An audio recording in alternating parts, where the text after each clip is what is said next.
Hallelujah, good morning. एक और मधुर समय प्रभु ने हमें दिया कि हम उनके वचनों पर मनन कर सकें।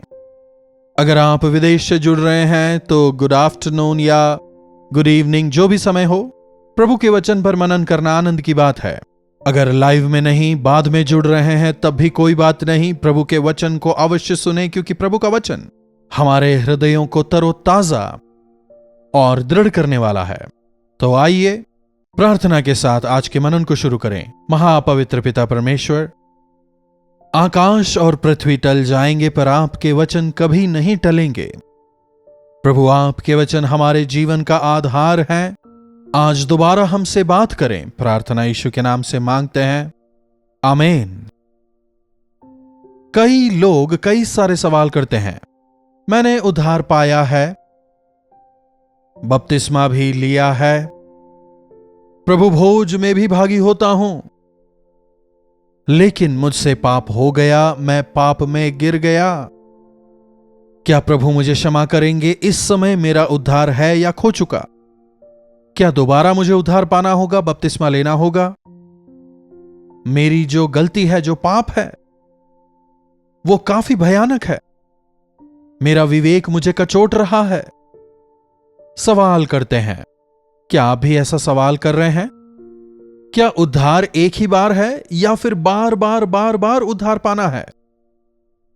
उद्धार पाया व्यक्ति अगर गिर जाए तो क्या वो नरक का भागी बनेगा? क्या ऐसे सवाल आपके मन में नहीं उठे? तो क्या उत्तर आपको मिला? प्रभु काफी प्रेमी है, इसलिए हम कितनी ही बार गलती करें वे क्षमा करेंगे। वे मुझे क्यों नरक में डालेंगे? नरक मेरे लिए बिल्कुल नहीं है, क्या ऐसा कहते हैं? या फिर अब तो मैं नरक से नहीं बच सकता, वे मुझे क्षमा नहीं करेंगे, मेरे पापों की तो कोई क्षमा नहीं है। क्या इस प्रकार कहते हुए अपने हृदय को कठोर करते हुए पूरी तरह पाप में पड़ जाते हैं? आज आप किस प्रकार की परिस्थिति में हैं? एक बात स्पष्ट है, अगर आप वचन को पढ़कर समझकर मनन करने वाले हैं तो परमेश्वर के प्रेम से हमें कोई अलग नहीं कर सकता। देखिए एक बार, रोमियो की पत्री उसका 8वां अध्याय और 37वीं आयत से पढ़ रहा हूं। परंतु इन सब बातों में हम उनके द्वारा जिसने हमसे प्रेम किया है, जयवंत से भी बढ़कर हैं। क्योंकि मैं निश्चय ही जानता हूं कि ना मृत्यु, ना जीवन, ना स्वर्गदूत, ना प्रधानताएं, ना वर्तमान, ना ही भविष्य, ना सामर्थ, ना ऊंचाई, ना गहराई और ना कोई और सृष्टि हमें परमेश्वर के प्रेम से जो हमारे प्रभु यीशु में है अलग कर सकती है। हमें कोई अलग नहीं कर सकता। मृत्यु होने दो, जीवन होने दो, स्वर्गदूत हो, प्रधानताएं हो, संसार में कोई भी किसी भी तरीके से मसीह के प्रेम से हमें अलग नहीं कर सकता। लेकिन एक बात गौर कीजिएगा, मैंने प्रभु से प्रेम किया था कहते हैं या प्रभु से प्रेम करता हूं कहते हैं? मैंने प्रभु पर विश्वास किया था कहते हैं या प्रभु पर विश्वास करता हूं? क्या ऐसा कहते हैं? एक समय आपने किया था जरूरी नहीं। निरंतर हमें प्रभु के सहभागिता में रहना है। मैंने कल खाना खाया था कहने से क्या आज आपको ताकत मिलेगी? हर रोज हम भोजन करते हैं ना? अरे कल मैं नहाया था कहना क्या काफी है? हर रोज हमें नहा धोकर अपने आप को शुद्ध रखना है ना? साफ सुथरा हमें रहना है ना? वैसे ही उद्धार भी, जब हम इस संसार में रहते हैं, संसार की मलिनता उसे खराब कर देती है। प्रभु की सहायता से उसे शुद्ध करना है। हर रोज उनके सानिध्य में समय बिताकर अपनी गलतियों को उनके सामने मानकर उनसे क्षमा याचना करनी है। इसीलिए यह दैनिक मनन भी है। हर रोज हमें प्रभु से मांगना है। इसीलिए अंत तक विश्वास योग्य रहने के लिए प्रभु का वचन कहता है,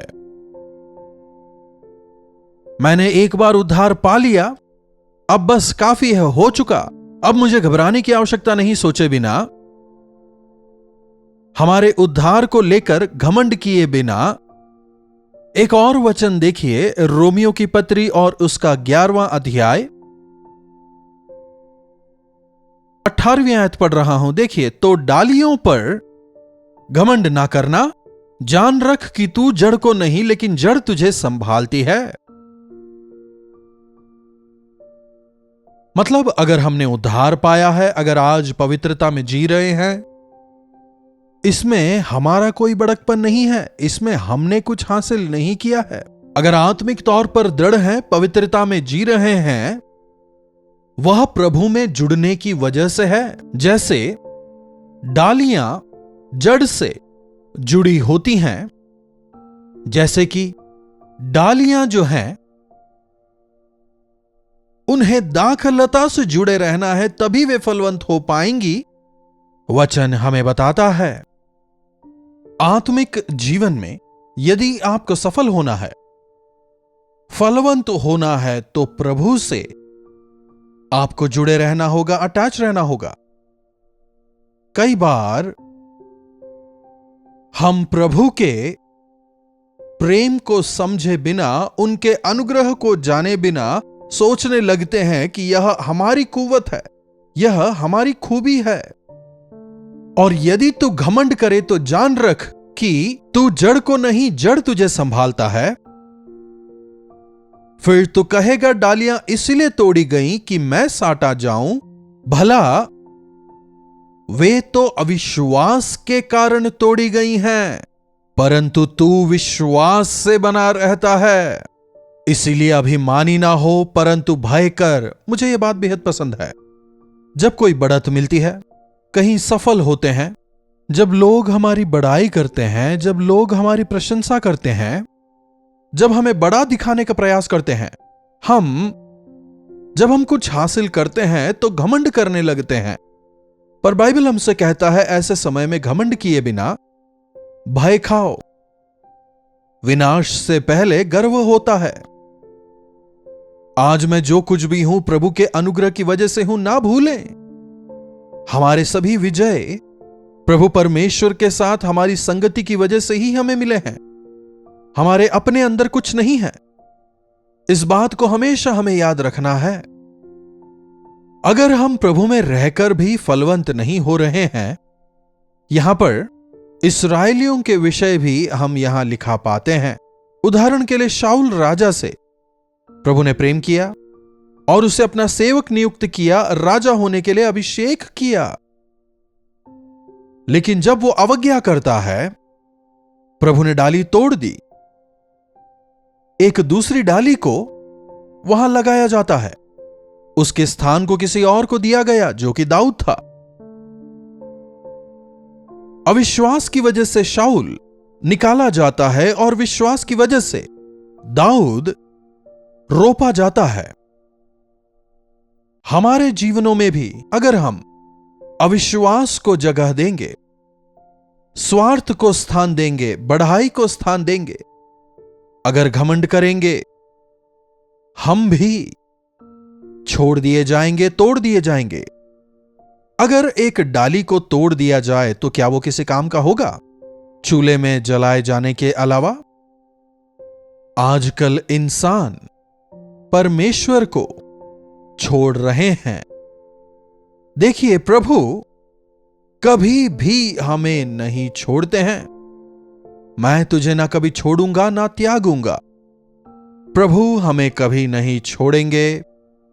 और जैसा कि हमने पढ़ा, चाहे प्रधान हो या फिर स्वर्गदूत हो, चाहे मृत्यु ही हो, कोई भी होने दो, कोई भी कुछ भी हमें प्रभु के प्रेम से अलग नहीं कर सकता। आपको आपके प्रभु के प्रेम से कोई अलग नहीं कर सकता। आपके विरोधी होने दीजिए, आपके शत्रु होने दीजिए, आपके अधिकारी होने दीजिए, आपके घर वाले होने दीजिए, बाहर वाले होने दीजिए, आपके लिए मसीह का जो प्रेम है वे उसे कम नहीं करवा सकते, ना ही वे आपको मसीह से अलग कर सकते हैं। क्या धन्यवाद कह रहे हैं? लेकिन केवल आप ही हैं जो प्रभु को छोड़ प्रभु से दूर हो सकते हैं। आप ही प्रभु को छोड़ते हैं, वे आपको नहीं छोड़ते। उन्होंने आपको नहीं छोड़ा, आपने ही उन्हें छोड़ा है। जब आप उन्हें छोड़कर अलग जाते हैं, वे आपको फोर्स नहीं करेंगे, आपको स्वेच्छा दी है ना। इसीलिए हमें उनके प्रेम को समझकर उनसे जुड़े रहना है। जब परीक्षाएं, तकलीफें सामने आती हैं, जब हम गलत निर्णय ले लेते हैं, प्रभु हमें शुद्ध ही करते हैं, दोबारा हमें अपनाते ही हैं, हमेशा के लिए छोड़ने वाले प्रभु नहीं हैं। कितना बड़ा पापी ही क्यों ना हो, प्रभु से क्षमा करते हैं, लेकिन स्वतः ही क्षमा नहीं करते। एक सिद्धांत है, प्रभु यीशु मसीह ने अपने आप का क्रूस पर बलिदान दिया, उन्होंने लहू बहाया, वे ही हमारे प्रभु हैं, यह मानकर उन पर विश्वास करने की वजह से हमें उद्धार मिला। अब मैंने जो पाप उद्धार के पहले किया था या जो उद्धार के बाद करूंगा, कुछ भी कर लूं, मेरा उद्धार नहीं खोएगा। प्रभु मुझे नरक में नहीं भेजेंगे। गलत है, यह सिद्धांत गलत है। पाप का परिहार हुआ, यह सही है, लेकिन अगर आप उनका अंगीकार ना करें, शुद्ध ना किए जाएं, अगर आपने अपने विवेक को शुद्ध नहीं रखा, अगर प्रभु के साथ ना होकर शैतान के साथ रहकर आप स्वर्ग जाना चाहेंगे, तो कैसे संभव है? नहीं हो सकता। आप आज्ञा मानते हैं, शैतान की इच्छाएं पूरी करते हैं, उसकी हां, एक समय उद्धार पाया था, लेकिन जब आपने प्रभु को छोड़कर शैतान का पीछा करना शुरू किया, आप संसार में चले गए हैं। नहलाया हुआ सूअर जैसे दोबारा कीचड़ को जाता है, जैसे कुत्ता दोबारा अपनी उल्टी चाटता है, उसी तरह आजकल कई लोगों की जिंदगी है। सावधान, प्रभु को ना छोड़ें। अगर आप वास्तव में यह समझ पाएं कि प्रभु ने आपसे कितना प्रेम किया है और आपके लिए कितना त्याग किया है, उनकी महानता को जब आप समझने पाएंगे, इस संसार में मुझे उनके अलावा और कोई उद्धार नहीं दे सकता, अगर विश्वास करें तो आप प्रभु को नहीं छोड़ेंगे। हम में से कई लोग सांसारिकता से आकर्षित हो, उद्धार पाए हुए, चुने हुए भी शैतान के हाथों धोखा खा रहे हैं। प्रिय भाइयों बहनों, एक बात पर गौर करें, क्यों हम इस दैनिक मनन कार्यक्रम का प्रसारण कर रहे हैं? हां, हमें वचन पता है, हम रोज सुनते हैं, फिर क्यों दोबारा चर्च जाना है? हम तो सब जानते हैं। प्रभु ने हमें आशीषित किया है, प्रभु ने हमें यह दिया, वो दिया, आप गवाही देते हैं, प्रभु का धन्यवाद। लेकिन आशीष देने वाले प्रभु का क्या आप अनुकरण कर रहे हैं? क्या उस प्रभु के साथ आप संगति करते हैं? जब डाली अलग हो जाती है, मूल्यहीन हो जाती है, जो अन्य जाति थे, जो अविश्वासी थे, विश्वास से जब प्रभु के पास आते हैं, प्रभु ने उन्हें अपनाया। आप जो विश्वासी हैं, अगर अविश्वासी हो जाएं, प्रभु आपको छोड़ देंगे। लेकिन फिर भी यदि आप पश्चाताप करके, एक नियम है, एक तरीका, आप कैसे भी पापमय स्थिति में हो, आप स्वर्ग जाएंगे? बिल्कुल नहीं। उसी समय आपके पाप कितने ही गहरे रंग के क्यों ना हो, यदि आप पश्चाताप करेंगे, क्षमा मांगेंगे, निकाले गए आपको दोबारा से वापस लाने, दोबारा वापस जोड़ने प्रभु तैयार हैं। आप आज कौन सी स्थिति में हैं? मैं अच्छा हूं कहकर गर्व ना करें। या क्या आप गिरी हुई अवस्था में हैं? अब मैं गिर चुका हूं, प्रभु को आपने छोड़ दिया है, प्रभु से आप दूर चले गए हैं, अब मेरी क्षमा नहीं कहते हैं। आज प्रभु आप ही से बात कर रहे हैं। प्रभु, मैंने पाप किया है, आपके विरुद्ध मैंने पाप किया, कहते हुए दाऊद जब पश्चाताप करता है, प्रभु मुझे शुद्ध और पवित्र करें, अपने उद्धार को मुझसे दूर ना करें। उद्धार दूर नहीं गया, लेकिन उद्धार का आनंद चला गया। अपनी नजरों से मुझे दूर ना करें, अपनी पवित्र आत्मा को मुझसे दूर ना करें। जब प्रार्थना करता है, प्रभु दोबारा से दाऊद को क्षमा करते हैं। उतना ही नहीं, उसका उपयोग करते हैं, मेरे मन के अनुसार का व्यक्ति ऐसी गवाही भी प्रभु देते हैं। इसलिए यदि आपने उद्धार पाया है तो अपने उद्धार की रक्षा करें। इस प्रलोभन से भरे हुए संसार में, परीक्षाओं से भरे हुए संसार में जय पाने के लिए, दृढ़ रहने के लिए क्यों ना हम प्रभु के साथ में समय गुजारते जाएं, लगातार हम प्रार्थना करते जाएं। आपके उद्धार को कोई आपसे नहीं छीन सकता, लेकिन अगर आप ही उद्धार से दूर जाना चाहें, आपकी मर्जी। प्रभु ने आपको सुइच्छा दी है। प्रभु से कहें, प्रभु मैं आपको नहीं छोड़ूंगा। क्यों ना ऐसा एक निर्णय लें। प्रार्थना। महापवित्र पिता परमेश्वर, दोबारा से प्रभु आपके चरणों में आते हैं, अपने आप को जांच और परखते हैं। अरे हमने तो उद्धार पा लिया है, हम विश्वास करते हैं, प्रार्थना हम करते हैं, प्रभु हमारी प्रार्थनाओं को सुनते हैं, कहकर गर्व करे बिना आपको महिमा देने का अनुग्रह हमें दें। यह तमाम चीजें हमारी अच्छाई नहीं, लेकिन केवल आपका अनुग्रह है। इस बात को समझकर हम गर्व से डरने पाएं। जो चीजें आपको दुख देती हैं, जो चीजें हमें आपसे दूर करती हैं, उनसे पश्चाताप कर आपके सानिध्य में रहकर, आपके लहू से निरंतर शुद्ध पवित्र होते हुए, निर्मल हृदय के साथ विश्वास योग्य होकर निरंतर जीने का अनुग्रह हम में से प्रत्येक को दें पिता। प्रार्थना यीशु के नाम से मांगते हैं, आमीन।